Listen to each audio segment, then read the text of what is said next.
Hello everyone, welcome back to Keystone IAS Academy. So today, December 24, 2025, The Hindu newspaperல இருக்கிற important articles and newsக்கான discussions பார்க்கலாம்.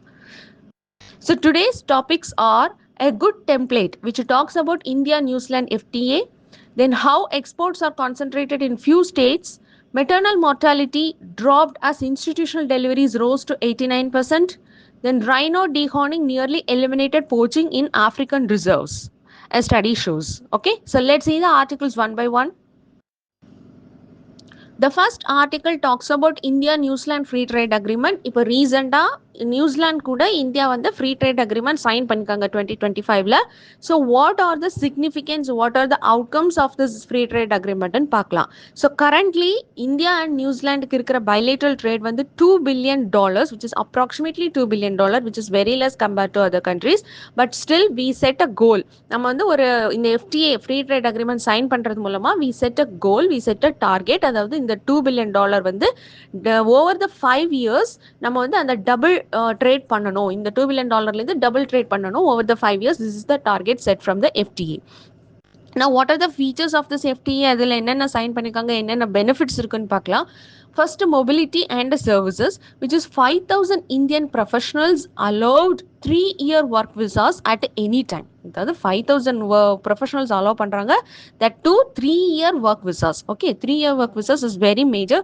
So more liberal than Indian Australia ECTA. Why you can see India ஆஸ்திரேலியாவுக்கும் இருக்கிறது, India Australia கூட sign பண்ணியிருக்க trade அக்ரிமெண்ட்ல just 1,000 working holiday visas தான் allowed. Okay, just 1,000 working holiday visas தான் allowed. But compared to this Australia agreement compare பண்ணும்போது New Zealand அக்ரிமெண்ட்ல இப்போ free trade அக்ரிமெண்ட்ல allow பண்ணிருக்க 5,000 Indian professional 3-year work visas வந்து கண்டிப்பா நம்ம இந்தியாவுக்கு ரொம்ப மொபிலிட்டி வந்து அதிகமா, இந்தியா அண்ட் நியூசிலாந்து இடையில மொபிலிட்டி அதிகப்படுத்த போகுது. Indian professionals are going to gain. Okay, then coming to education and people to people links. Indian ஸ்டூடெண்ட்க்கு நியூசிலாந்து யூனிவர்சிட்டிஸில் படிக்கிறதுக்கு எந்த ரெஸ்ட்ரிக்ஷனுமே இல்லை, டோட்டல் நம்பர்ஸில் எந்த ரெஸ்ட்ரிக்ஷனுமே இல்லை, uncapped entry, any students can go and study in New Zealand. Okay, so students allowed 20 hours per week for part time work. Part time ஒர்க்கு 20 hours per week students work பண்ணலாம், Indian students. Okay, so that is very much very important points here. Then tariff exclusions to protect Indian farmers. Tariff exclusionsனா என்ன? அதாவது இப்போ New Zealand is a dairy agent. நியூசிலாண்டுக்கு வந்து கிட்டத்தட்ட 1/3 of the நியூசிலாண்டோட exports வந்து டெய்ரி ப்ராடக்ட்ஸ் தான் வந்து நியூசிலாண்டுக்கு இஸ் அ டெய்ரி ஜெயிண்ட் அப்படின்னு சொல்லலாம். ஸோ அப்போ நாம வந்து இந்த இப்போ வந்து நம்ம டாரிஃப் எக்ஸ்க்ளூஷன்னா இப்போ வந்து நம்ம கஸ்டம்ஸ் டியூட்டி, இப்போ டெய்ரி ப்ராடக்ட்ஸை வந்து இந்தியாவுக்குள்ள இம்போர்ட் பண்ணுறதுக்கு நியூசிலாண்டுக்கு எந்த டாக்ஸுமே இல்லை, கஸ்டம்ஸ் டியூட்டி இல்லை கஸ்டம்ஸ் டியூட்டி கம்மி பண்ணியிருக்கோம் அப்படின்னு சொன்னால் என்ன நடக்கும்? இந்தியாவில் இருக்கக்கூடிய ஸ்மால் ஃபார்மர்ஸ், இந்தியாவில் இருக்க கவு வச்சிருக்கிற கவு வந்து வளர்த்து இப்போ இந்த டைரி ப்ராடக்ட்ஸில் வந்து வாழ்வாதாரத்தை நம்பி இருக்கிறவங்க, ஸோ இவங்களுக்கெல்லாம் என்ன ஆகும்னா பாதிப்பு ஏற்படும். ஸோ அதனால இந்த ஃப்ரீ ட்ரேட் அக்ரிமெண்ட் சைன் பண்ணும்போது we are into trade, but இந்த டாரிஃப் எக்ஸ்க்ளூஷன்ஸ் வந்து நாங்கள் டாரிஃப் எக்ஸ்க்ளூட் பண்ணியிருக்கிறோம். அதாவது கரண்ட்டாக இருக்கிற இம்போர்ட் டேக்ஸ், கரண்ட்டாக இருக்கிற customs duty for these sensitive sectors like diary product, milk, இதுக்கெல்லாம் வந்து அந்த இம்போர்ட் டேக்ஸ் வந்து கண்டினியூஸாக அதே தான் இருக்கும். நாங்கள் வந்து டாரிஃபை வந்து வேவ் பண்ணுறது வந்து எக்ஸ்க்ளூட் பண்ணுறோம் அப்படின்னு சொல்லி வந்து இந்தியா அனௌன்ஸ் பண்ணியிருக்காங்க. So understood. ஸோ இதனால தான் வந்து ரீஜனல் காம்ப்ரிஹென்சிவ் எக்கனாமிக் பார்ட்னர்ஷிப்லேருந்து இந்தியா வந்து எக்ஸிட் ஆச்சு. வை? இஃப் சப்போஸ் இந்தியா இருந்துச்சு அப்படின்னா கஸ்டம்ஸ் டியூட்டி இல்லாமல் டெய்ரி ப்ராடக்ட்ஸ் உள்ளே வரும். சைனாலேருந்து இருக்கிற அந்த அந்த சைனாலேருந்து உள்ள சீப்பர் ப்ராடக்ட்ஸ் எல்லாம் வந்து இந்தியாவில் வந்து அதிகமாக வரும். ஸோ கஸ்டம்ஸ் டியூட்டி இல்லாதனால அதிகமாக இந்தியாவுக்குள்ளே இம்போர்ட் ஆகும்போது இந்தியாவில் இருக்கிற ஸ்மால் ஃபார்மர்ஸ், இந்தியாவில் இருக்கிற லோக்கல் ட்ரேடர்ஸ் இவங்கெல்லாம் வந்து என்ன பண்ணுவாங்க? பாதிக்கப்படுவாங்க. மேனுஃபேக்சர், சின்ன சின்ன MSMEs இவங்கெல்லாம் என்ன பண்ணுவாங்க? பாதிக்கப்படுவாங்க. ஸோ அதனால RCEPலேருந்து இந்தியா வெளியில் வந்துச்சு. அதே போல் இப்போ FTA சைன் பண்ணியிருக்கிறதுல டாரிஃப் எக்ஸ்க்ளூஷன்ஸ் தான் பண்ணியிருக்காங்க. அதாவது tariff excluded means there is no reduction in customs duty. Okay, so அது அப்படியே கண்டினியூ ஆகும். customs duty as it is continue ஆகும். Then investment commitment, New Zealand to invest $20 billion in India over 15 years. 15 yearsல $20 billion வந்து இந்தியாவில் போடுறதா இந்தியாவில் invest பண்ணுறதா சொல்லியிருக்காங்க. Then what is the strategic significance ஓவராலாக பார்த்தோம் அப்படின்னா, it shows India's shift from mega trade blocs to tailored FTAs. So balances market access, domestic livelihood protection, services and mobility. So it serve as a model for future FTAs also with other countries கூட போடுற டைமில் இந்த FTA கூட ஒரு டெம்ப்ளேட்டாட்டு எக்ஸாம்பிளாக இருக்கலாம். Then what are the challenges ahead? So removal of non-tariff barriers, which means recognition of Indian qualifications, standards and certification is rules of origin. Need to popularize FTA among Indian exporters and service providers. அப்போ Indian exporters and service ப்ரொவைடர்ஸை இதை வந்து use பண்ணிப்பாங்க. Okay, so இங்கேருந்து அவங்க வெளியில் போய் நியூசிலாண்டில் இருக்கிற ஆப்பர்ச்சுனிட்டியை வந்து பயன்படுத்திப்பாங்க. So this has to be this has to happen among the Indian exporters. Okay. The next article is related to exports are concentrated in few states. அதாவது எக்ஸ்போர்ட் வந்து இந்தியா ஓவரால் இந்தியா பார்க்கும்போது வளர்ச்சி அடைஞ்சிருக்கு. There is a success in export data. But what happened is few ஸ்டேட்ஸில் சில ஸ்டேட்ஸில் வந்து export ரொம்ப கான்சன்ட்ரேட்டடாக இருக்குது, அதர் ஸ்டேட்டில் வந்து எக்ஸ்போர்ட் கம்மியாக இருக்குது, which shows core periphery model அப்படின்னா என்னன்னு பார்க்கலாம். So let see first regional concentration. Core periphery பேட்டர்னா கோர் ஸ்டேட்ஸ், அதாவது ஆல்ரெடி அட்வான்ஸ்டாக டெவலப்டாக இருக்கக்கூடிய ஸ்டேட்ஸில் இன்னும் எக்ஸ்போர்ட்ஸ் அதிகமாகுது. பெரிஃபரல் ரீஜன் அதுனா ஹிண்டர்ட் லேண்ட், அதாவது கொஞ்சம் பின்தங்கி இருக்கக்கூடிய ஸ்டேட்ஸில் அந்த எக்ஸ்போர்ட்ஸ் வந்து வளர்ச்சி அடையலை. அப்போ கோர் பெரிஃபரி மாடல் இந்த எக்ஸ்போர்ட் இப்போ ரீசெண்டாக நம்மளுக்கு இந்தியாவில் இருக்கக்கூடிய பேட்டர்ன் என்ன மென்ஷன் பண்ணியிருக்காங்க? Core periphery model. What is that core periphery model? Core states, developed states எல்லாம் ரொம்ப நல்லா பெர்ஃபார்ம் பண்ணுது. பெரிஃபரி மாடல், பெரிஃபரி ஸ்டேட்ஸ் கொஞ்சம் பின்தங்கி இருக்கக்கூடிய ஹிண்டர்லேண்டில் இருக்கக்கூடிய ஸ்டேட்ஸ் எல்லாம் வந்து ரொம்ப பெர்ஃபார்ம் பண்ணாமலே இருக்குது. எக்ஸ்போர்ட்டில் ஒரு எக்ஸ்போர்ட்டில் வந்து கலந்துக்காமல் இருக்கிறாங்க. ஸோ அதை வந்து ரொம்ப கேப் வந்து இன்க்ரீஸ் பண்ணுது. So what are this core states? Top 5 states Maharashtra, Gujarat, Tamil Nadu, Karnataka, Uttar Pradesh account for 70% of India's exports. So 70%, which is a very huge number. Okay, so 5 years ago 65% இருந்துச்சு, இப்போ 70% இப்போ வந்திருக்கு. அப்படின்னா கோர் ஸ்டேட்ஸ் வந்து இன்னும் அதிகமாக நல்லா பெர்ஃபார்ம் பண்ணுது, பட் பெரிஃபரல் ஸ்டேட்ஸ் வந்து ரொம்ப பெர்ஃபார்ம் பண்ணலை, which shows the Herfindahl-Hirschman index. So this index is also very important because of this export concentration. So இந்த இண்டெக்ஸ் நம்ம எதுக்கு ரெஃபர் பண்ணுவோம் அப்படின்னா எக்ஸ்போர்ட் கான்சன்ட்ரேஷன் கால்குலேட் பண்ணுறதுக்காக. So which increases export concentration, which shows this index. Okay, this index is rising. Okay, this Herfindahl, because of this export concentration is increasing in few states, அதனால இந்த index உடைய number வந்து rice ஆயிட்டு இருக்கு. So few ஸ்டேட்ஸ்ல தான் இதா இருக்கு based on the score periphery model. So especially coastal western and southern states are integrated into global value chains, but northern and eastern hinterland வந்து increasingly decoupled. coastal states and southern states நல்லா perform பண்ணுது, northern states அந்த அளவுக்கு compete பண்ணல. that is what the article says. Okay, then global merchandise trade growth slowed to 0.5%, 0.52%. So what are the reasons நம்ம பார்க்கணும் இல்லையா? So what are the reasons for this அப்படின்னு நம்ம பார்க்கணும். ஃபர்ஸ்ட் வந்து shift in global trade environment. So அதாவது top 10 exporters control 55% of world trade, which is from the data UNCTAD. அதாவது capital வந்து இப்போ என்ன வந்து சீக் பண்ணுது அப்படின்னா economic complexity, dense supply chain, logistic precision, low skilled, labour intensive export தான். அதாவது முன்னால் எப்படி இருந்துச்சு, ஸ்கில் கம்மியாக இருக்கலாம், அதாவது இப்போ ஆயில் கம்பெனியில் ஒர்க் பண்ணுறவங்க இவங்களுக்கெல்லாம் வந்து இவங்கெல்லாம் 10th தான் முடிச்சிருப்பாங்க, ஆனால் ஃபாரினில் போய் ஒர்க் பண்ணுவாங்க. ஸோ இந்த மாதிரி பண்ணுறவங்க, இந்த மாதிரி ஸ்கில்ட் லேபர் இன்டென்சிவ் எக்ஸ்போர்ட்ஸ் வந்து முன்னாடி அதிகமாக இருந்துச்சு. ஓகே, ஈஸ்ட் ஏஷியன் மாடலில் low skill labour intensive export முன்னாடி அதிகமாக இருந்துச்சு. இப்போ what the global trade are what this global export demanding is high skilled labourers. Okay, dense supply chains. So இதெல்லாம் வந்து அதிகமாக இப்போ ஐடி படிச்சிருக்கிறவங்க நிறைய சேலரி வாங்குறவங்க தான் ஃபாரினில் ஒர்க் பண்ணிட்டு இருக்கிறாங்க. So there is a difference between முன்னால் இருந்ததுக்கும் இப்போ இருக்கிறதுக்கும் டிஃபரன்ஸ் இருக்குது ஃபர்ஸ்ட்.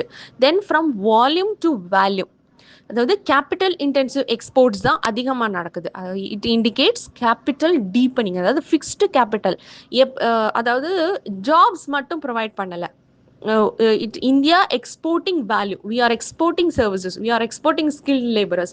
India வந்து just jobs மட்டும் வந்து export பண்ணல, we are exporting value. அப்போ capital, fixed capital growth அதிகமாகுது. We are investing there, we are investing our value, we are selling our skilled laborers, we are giving our ex services. So நம்ம அதிகமான அளவில் values நம்ம வந்து export பண்ணிட்டு இருக்கோம், services அதிகமாக எக்ஸ்போர்ட் பண்ணுறோம், சர்வீசஸ்னால நம்மளுக்கு ரெமிட்டன்சஸ் வருது. ஸோ அப்படிங்கிற பட்சத்தில் which means which are becoming capital intensive. அப்போ எந்த ஸ்டேட்ஸில் கேபிட்டல் அதிகமாக வந்து இன்வெஸ்ட் பண்ண முடியும், கேபிட்டல் அதிகமாக போட முடியும், ஹியூமன் டெவலப்மெண்ட்டில் கேபிட்டல் போட முடியும், ஹியூமன் ரிசோர்ஸஸில் கேபிட்டல் ஸ்பெண்ட் பண்ண முடியுங்கிற டெவலப்டு ஸ்டேட்ஸ்லாம் வந்து ஈஸியாக இந்த இடத்துல ஃபிட்டின் ஆயிடுறாங்க. ஓகே, அதர் ஸ்டேட்ஸ்லாம் வந்து அவ்வளோ ஈஸியாக இதில் ஃபிட்டின் ஆக முடியலை.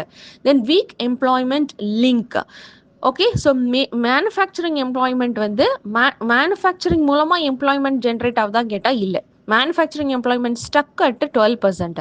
So export growth is not translating to factory jobs. Export வந்து growth ஆகுது, ஆனால் அந்த எக்ஸ்போர்ட் மூலமாக மேனுஃபேக்சரிங்னால வந்து எம்ப்ளாய்மெண்ட் ஜென்ரேட் ஆகுதான்னு கேட்டால் இல்லை. why? We are exporting more services.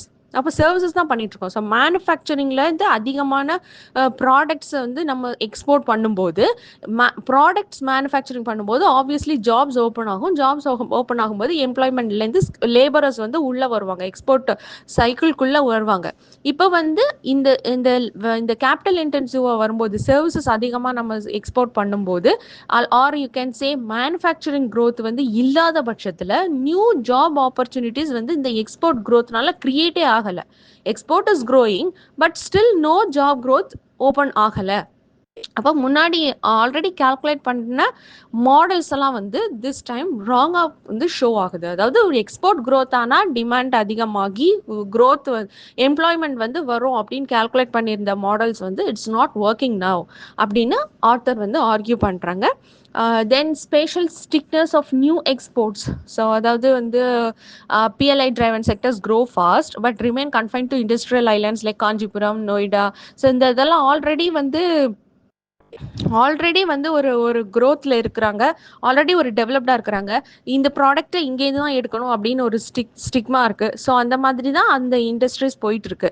So even other ஸ்டேட்ஸ்லேருந்து சில நல்ல லாஜிஸ்டிக்ஸ், நல்ல ப்ரொடக்ஷன் லிங்க்டு இன்சென்டிவ் கொடுத்து ஸ்கீமை வந்து நம்ம வந்து அந்த செக்டரை வந்து பூஸ்ட் பண்ணாலும் it is not coming up to that level to export அப்படின்னு இந்த ஆத்தர் வந்து சொல்லியிருக்காங்க. Then we have the financial divide இல்லையா. டெவலப்டு ஸ்டேட்ஸில் நிறைய ஃபைனான்ஸ் வந்து உள்ளே இருக்குது. ஆல்ரெடி வி சா நிறைய கிரெடிட் கேபிட்டல், ஹியூமன் கேபிட்டலுக்கு வந்து ஸ்பெண்ட் பண்ணுறதுல டெவலப்டு ஸ்டேட்ஸ் நல்லா பண்ணுறாங்க, பட் ஹிண்டர்லேண்ட் ஸ்டேட்ஸ் வந்து அந்த அளவுக்கு பண்ணுறதில்ல. For example Bihar, eastern UP எல்லாம் லெஸ் தேன் 50% தான் வந்து ஹியூமன் கேபிட்டலுக்கு இன்வெஸ்ட் பண்ணிட்டு இருக்காங்க. So all this are have the implications for our policies. நம்மளோட எக்கனாமிக் பாலிசிஸில் கண்டிப்பாக ஒரு பாதிப்பு ஏற்படுத்தும். ஃபர்ஸ்ட் வந்து எக்ஸ்போர்ட் லெட் க்ரோத் மட்டும் நம்ம நம்பி இல்லை, but still we need focus on state capacity building, human capital, domestic demand and employment. ஸ்டேட்டோடைய கெப்பாசிட்டி பில்ட் பண்ணும். ஹிண்டர்லேண்ட் ஸ்டேட்ஸ், இந்தந்த ஸ்டேட்ஸ் எல்லாம் வந்து அதிகமாக பெர்ஃபார்ம் பண்ணலையோ அந்த ஸ்டேட்ஸ்க்கெல்லாம் வந்து it needs attention. Then human கேபிட்டலில் we have to invest all over the states. எல்லா ஈக்குவலாக நம்ம வந்து ஸ்பெண்ட் பண்ணணும். டெவலப்டு ஸ்டேட்ஸ் மட்டும் ஹியூமன் கேபிட்டலில் இன்வெஸ்ட் பண்ணிட்டு இருப்பாங்க நல்லா, பட் அதர் ஸ்டேட்ஸில் பண்ணாமல் இருந்துச்சுன்னா அது அன்இவன் growth தான் திருப்பியும் கொடுக்கும். then we have to increase the domestic demand. export increase ஆனா demand increase ஆகி unemployment increase ஆகணும், பட் இப்போ இருக்கிற export growth அது பண்ணல. அப்படிங்கிற பட்சத்தில் we have to increase the domestic demand and employment. so these are the major இந்த சர்வே. இப்போ நம்ம இந்த படித்த இந்த ஆர்டிக்கலோடைய டேட்டாஸ்லேருந்து we have to conclude these points. okay, major points. we have to improve the state capacity building, we have to increase human capital all over the states equally, and we have to increase domestic demand and employment. okay, the next article is related to maternal mortality rate is declining and institutional deliveries have risen to 89%. So what is this maternal mortality? Death of a women ஒரு pregnancy டைமில், child birth டைமில் or shortly after delivery ஏதாவது ஒரு pregnancy related issues இருக்கிறனால, pregnancy related causes இருக்கனால, with அந்த அந்த time பீரியடில் இறந்து போகிறது தான் வந்து மெட்டர்னல் மார்ட்டாலிட்டின்னு நம்ம வந்து சொல்கிறோம், டிஃபைன் பண்ணுறோம். தென் what is this maternal mortality rate, MMR? So இது வந்து ரொம்ப ரொம்ப important data, exactly preliminary data. So noted down here, number of maternal deaths plus per 1 lakh live births. அதாவது 1 lakh லைவ் பர்த்ஸுக்கு எத்தனை பேர் இறந்து போகிறாங்களோ அதுதான் வந்து MMR, number of maternal deaths per 1 lakh live births. Okay, so அந்த pregnancy டைமில், child பர்த்தில் or 42 days of termination of ப்ரெக்னென்சிக்குள்ளே இறந்துட்டாங்கன்னா which comes under the maternal mortality. So pregnancy இஷ்யூஸ்னால வருது. ஸோ என்னென்ன மேஜர் காசஸ் இதுக்கு? Haemorrhage, excessive bleeding, sepsis, infection, hypertensive disorders, unsafe abortions, anemia and malnutrition, lack of skilled birth attendants. Okay, so these are the reasons சொல்லியிருக்காங்க. இந்தியாவில் maternal mortality rate வந்து அதிகமாக இருந்துச்சு, which was a very major issue in India. But recently institutional deliveries வந்து 89% increase ஆயிருக்கு. We have a fall in MMR rate. Okay, fall in maternal mortality rate. Okay, so இதுதான் வந்து ஓவராலாக இந்த news ஆர்டிக்கலில் இருக்குது. So we will see in detail how the process happened. Okay, so before that இந்த news ஆர்டிகல்ஸில் என்னென்ன கொடுத்துருக்காங்க அப்படின்னா, two new medical colleges, especially to tribal areas and under reserved areas க்கு வந்து underserved region க்கு serve பண்றதுக்காக மத்திய பிரதேஷ்ல 2 மெடிக்கல் காலேஜஸ் ஃபவுண்ட் பண்றதுக்காக வச்சிருக்காங்க. which is very important. One thing is which is a example of public private partnership model. So PPP மாடல்ல first medical college operate ஆக போகுது. That is also very important. Okay, so that is mentioned in the news. Now coming to why this institutional deliveries matters. Presence of skilled doctors இருப்பாங்க, emergency obstetric care, blood transfusion and referral facilities, all this reduces complications during delivery, delay in treatment. So institutional delivery, ஹாஸ்பிட்டலில் போய் delivery வந்து பண்ணுறது ரொம்ப முக்கியம். அதனால தான் maternal mortality rate வந்து இந்தியாவில் குறைஞ்சிருக்கு. Then what are the government initiatives are there to reduce MMR? First is Janani Suraksha Yojana, cash incentives, then Janani Shishu Suraksha Karyakram, which is free delivery medicines transport, then Ayushman Bharat centers, then Pradhan Mantri Surakshit Matritva Abhiyan, then universal immunization program, expansion of medical colleges and healthcare infrastructure. This is very very important. So in the government initiatives nala institutional deliveries oda awareness create பண்றதுனால we have reduced MMR to a good number. Okay, so institutional deliveries have risen to 89%, which is a very good number. And new 2 medical colleges on the PPP model also announced. So இதுவும் ஒரு point இந்த way forward or government இனிஷியேட்டிவ்ஸில் ஒரு important பாயிண்ட்ஸாக எழுதலாம். Then coming to what are the challenges we have still remaining அப்படின்னு பார்த்தா, we have regional disparities again. அதாவது சில ஸ்டேட்ஸ் நல்லா பெர்ஃபார்ம் பண்ணுது. Again coming to the regional disparities in all the cases பார்த்துக்கோங்க. ஸோ எக்ஸ்போர்ட்லையும் வந்து we have the regional disparity, then other MMR ரேட்லையும் வந்து we have the regional disparity. So இது மெயினாக என்ன குடிக்குது அப்படின்னா, developed states are are always performing better. But developing, அதாவது இன்னும் கொஞ்சம் பின்தங்கி இருக்க ஹிண்டர்லேண்ட் ஸ்டேட்ஸ் எல்லாம் இட் நீட்ஸ் அட்டென்ஷன் அப்படிங்கிறத குறிக்குது. So it can be a mains question. So அப்படி இருந்துச்சுன்னா எல்லா செக்டார்லேயும் என்னென்ன டிஃபரன்சஸ், என்னென்ன மாதிரியாக பின்தங்கி இருக்குங்கிறது செக்டர் வைஸ் நீங்கள் எழுதுறதுக்கு நீங்கள் பாயிண்ட்ஸ் வந்து நோட் பண்ணி வச்சுக்கோங்க ஒவ்வொரு ஆர்டிகல்ஸ்லேருந்தும்.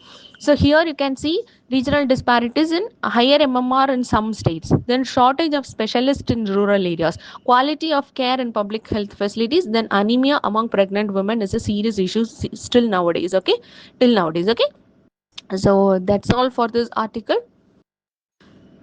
The next and final article is related to rhinoceros.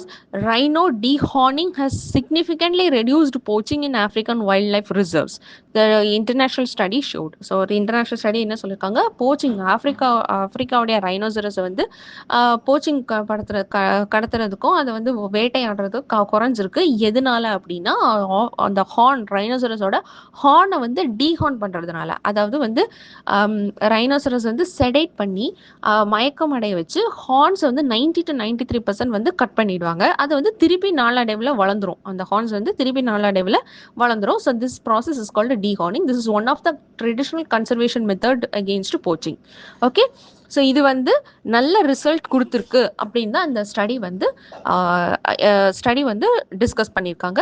So not a major thing is here. So this is what the overall idea. So இதில் நம்ம என்ன பார்க்கணும் அப்படின்னா அபவுட் ரைனோசரஸ் பார்க்கணும். Rhinoceros R the large herbivorous mammals. This is very important. Large herbivorous mammals. The herbivorous is a preliminary point. Mammals is a preliminary point. Okay. So known for their horns made of keratin. This is also a preliminary point. Then 2024 fewer than 28,000 rhinos தான் வந்து world வைடாக இருக்குது. So they play a key role as keystone species. Keystone species is a preliminary keyword. So note it down. So understand what to go and find out what is keystone species, especially it is our definition irukku, so go and find out. So it is shaping the grassland and the forest ecosystem. It is one of the keystone species. Then there are 5 species globally. பார்த்தா 5 species இருக்கு. ஆப்பிரிக்கால 2 species இருக்கு. ஏசியால 3 species இருக்கு. ஆப்பிரிக்கால வந்து white rhino and black rhino. ஏசியால வந்து greater one horned rhino India and நேபாளில் இருக்கு. ஜவான் rhino and Sumatran rhino. Okay, so இந்தியாவில் இருக்கிறது பார்த்தா எஸ்பெஷலி மேஜர் ஹேபிடேட்ஸ் எங்கன்னா கசிரங்கா நேஷனல் பார்க் அசாமில். Kaziranga National Park, Assam. This is a preliminary keyword. So Kaziranga National Park, Assam has the largest population of greater one-horned rhinos. Okay. Then what are the conservation approaches? As I already told, one preventive measure is dehorning. So as the studies suggest, 75% of this poaching has reduced because of this dehorning step. So habitat protection, then ranger patrol, surveillance technology, community involvement, local employment in conservation, then stronger wildlife laws and enforcement. All these are very basic points. So basic and general points. So that's all for today. See you in the next class. Thank you.